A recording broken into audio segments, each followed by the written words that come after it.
Bom, outro dia desses eu gravei sobre todos os infortúnios que eu passei na minha vida e eu esqueci de falar de dois infortúnios. Um é que quando eu saí do Sanatório Palmares, já saí de lá com tuberculose, eu quase morri de tuberculose. O outro é o que eu vou falar hoje, essa noite. É sobre o Covid-19, né? Eu quero contar a minha experiência com o Covid. Eu tive Covid-19 em 2021, antes de tomar a vacina. Faltava muito pouco para tomar a vacina quando eu peguei o Covid. E não foi só eu. Então, naquele período de pandemia, eu tinha um quartinho, inclusive que é esse quartinho aqui que eu tô gravando, que é o quartinho dos fundos, e é onde dormia meu ex-marido. Precisou ficar na minha casa uns dias. Ele é pai dos meus filhos pediram para ele ficar, e eu deixei ele ficar um período aqui até ele montar o apartamento dele. Que ele ficou sem, ele teve que entregar o apartamento onde ele morava e ele precisou ficar um período comigo. E eu permiti que ele ficasse. E ele pegou Covid porque ele era dos serviços essenciais, então ele nunca ficou em casa, né? E eu, como professora, eu estava em casa, trabalhando pelo Google Sala de Aula, tal, meus filhos em casa comigo, mas ele ia e vinha todos os dias e ele me trouxe. Ele pegou o Covid primeiro e passou para todos nós. Eu fiquei com meu pulmão 30% comprometido, a minha filha ficou 50%, meu filho também. A minha filha ficou muito mal. Eu pensei que ela fosse morrer. Estava se aproximando do meu aniversário. E eu me lembro que como ele veio morar aqui um período, eu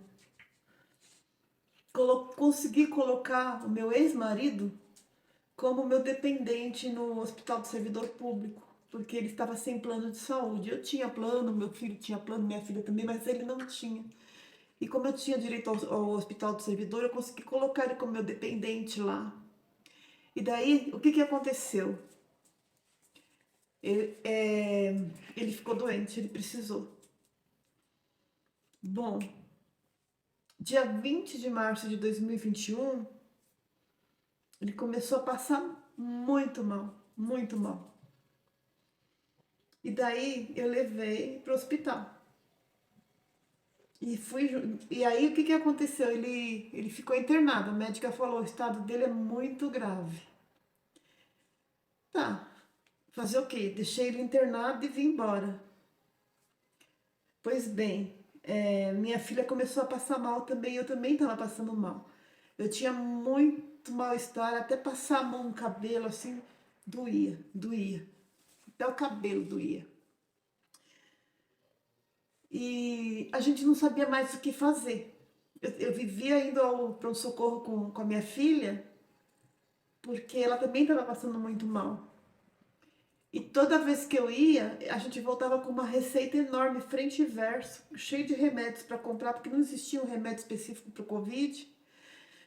E a gente estava gastando 300, 400 reais cada vez que ia ao médico, porque a gente comprava os remédios e tomava vitaminas, remédios e tudo que os médicos receitavam. Pois bem, dia 22 de março foi meu aniversário. Foi em 2021, né? Foi quando eu fiz 55 anos. Daí eu passei o dia inteiro lá para fazer a tomografia, tomar oxigênio, eu e minha filha. E no que eu passei, assim, em frente, assim, o Hospital do Servidor Público, ele é só para o funcionário público, mas ele estava atendendo gente de fora. Então eu passei em frente a uma enfermaria que parecia um filme de guerra. Tinha pelo menos umas 50 camas ali, naquele corredor, com pessoas que não eram funcionários públicos, que estavam atendendo. Tudo chorando de fralda, mulheres, homens. Eu nunca esqueço de uma mulher bem magrinha, morena, de fralda. Ela quase não tinha seios e ela estava com os peitos de fora lá, chorando, tomando oxigênio e chorando. Foi assim, uma imagem que eu nunca vou tirar da minha cabeça. Daí a gente foi fazer a tomografia e deu que o pulmão da minha filha estava 50% comprometido e não tinha onde internar.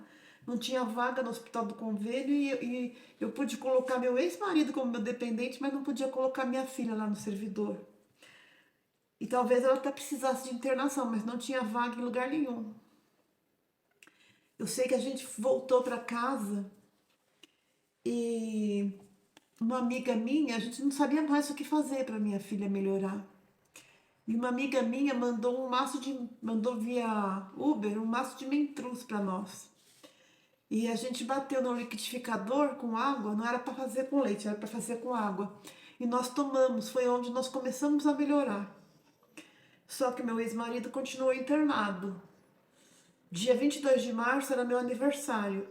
E todos os dias o hospital telefonava para mim para dizer como é que ele estava. E meu filho fazia aniversário dia 23 de março. Foi nessa data que ele foi entubado. Ligaram para mim para dizer que ele ia ser entubado. Eu não pude falar com ele estava sem celular, eu não pude me despedir dele. O celular estava comigo. E foi assim, um trauma para o meu filho, gostava dele. Meu filho começou a chorar, sabe? Foi o aniversário dele, o meu aniversário mais triste. Eu até tirei do Facebook que era meu aniversário, porque eu não queria receber parabéns de ninguém. Eu não estava comemorando nada. Pois bem, o tempo foi passando, a minha filha foi melhorando como intrus. Foi melhorando, melhorando, melhorando, eu também fui melhorando. E nós acabamos conseguindo sair a médica falou que tinha os dias da parte crítica, né? Se a gente conseguisse passar por essa fase crítica, a gente iria sarar. E a gente conseguiu passar, tanto eu quanto minha filha. Só que eu estava muito debilitada, cuidando dela, dele, do meu filho também, que estava com Covid. Meu filho foi o que melhorou primeiro. Nós passamos muito mal, a gente não tinha força nem para ficar em pé. E eu mesmo sem força para ficar em pé, eu estava cuidando dos outros, sabe? Quando chegou do dia 27 para o dia 28, o meu ex-marido faleceu. E aí eu recebi a ligação dizendo que era para eu ir para o hospital, né? De manhã e levar os documentos dele. Eu levei. E o que que aconteceu? Era 7 horas da manhã, dia 28 de março. Eu falei, bom, então eu já vou chamar meus filhos pra gente levar o corpo dele. Eu resolvi cremá-lo, né? Porque não tinha vaga em cemitério. Até o amigo dele, que tinha o mesmo nome que ele, perguntou, mas era a vontade dele ser cremado? Gente, não tinha vaga, não dava para fazer a vontade dele, não tinha vaga para enterrar ele em lugar nenhum. Eu achava que eu já ia com o corpo lá pro crematório, mas não, a moça falou assim, não, moça, você vai ter que voltar aqui 7 horas da noite para pegar. Daqui 12 horas, vou ter que voltar aqui de novo, vai ter que voltar. Por quê? Porque morreram 560 pessoas de Covid aqui em São Paulo. Não vai dar para você levar o corpo dele agora. Você vai ter que esperar. A funerária tá que nem uma doida, indo e voltando, pegando corpos. Tá, então eu voltei 7 horas da noite com meus filhos. Eu debilitada, meus filhos debilitados. Fomos ao crematório. Foi bem triste. Nós chegamos lá, disse que tinha 200 corpos para serem cremados lá. A funerária não parava de chegar e trazer corpos novos, mais novos corpos.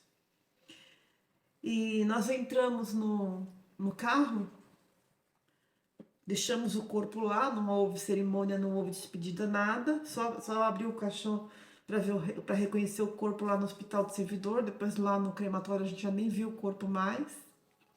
Fizemos todos os trâmites e viemos embora. Quando entramos no carro, que o rádio foi ligado, começou a tocar a música Pais e Filhos, do Renato Russo, da Legião Urbana. E meus filhos desabaram a chorar.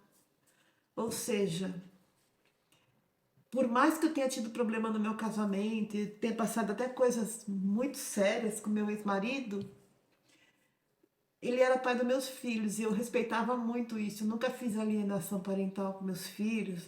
Sempre deixei meus filhos ter amizade com ele, gostar dele, nunca interferi nisso. E meus filhos sofreram muito a morte do pai, E eles vieram chorando, chorando.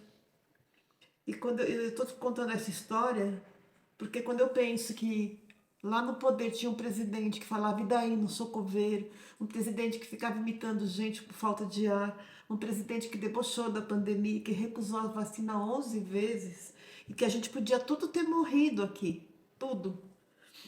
Eu não sei como que eu sobrevivi junto com meus filhos. Mas eu penso que famílias inteiras morreram assim. Quando a gente chegou lá no crematório, todo mundo que estava tratando de enterro era de Covid. Tinha eu e meus dois filhos, mais um outro pai enterrando a mulher com os dois filhos. Foi muito terrível o que a gente passou.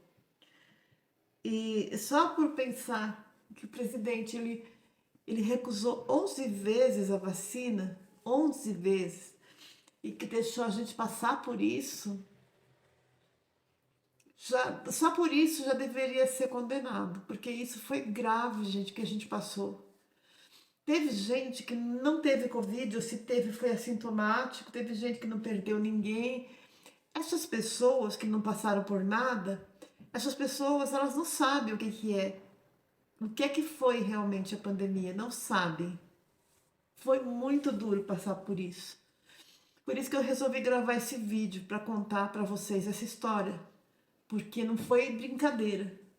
Foi muito duro. E muita gente ainda fica achando que esse cara é um santo. E ele nem está sendo julgado por isso. Mas deveria, viu? Porque isso foi um crime. Eu nunca vou esquecer. Enquanto eu estiver viva, eu vou lembrar do que eu passei na pandemia, do que muita gente passou e esse cara debochando da gente. Não foi brincadeira, não. Eu acho que eles deviam ter vergonha na cara. Essa família Bolsonaro aí devia desistir da carreira política. E quem defende eles devia desistir de defender perante mim, pelo menos que passei por isso. Deveriam desistir. Porque não foi fácil, não. Isso não é coisa que se faça, ficar fazendo piada numa hora dessa. É isso aí, gente. Uma boa noite. Obrigada por vocês assistirem meus vídeos. Chegamos nos 200 inscritos. Vocês podem escrever para o meu e-mail, né? Eu já dei o meu e-mail aqui. É historiaseconversascleide@gmail.com para contar as histórias de vocês, tá bom? Um abraço.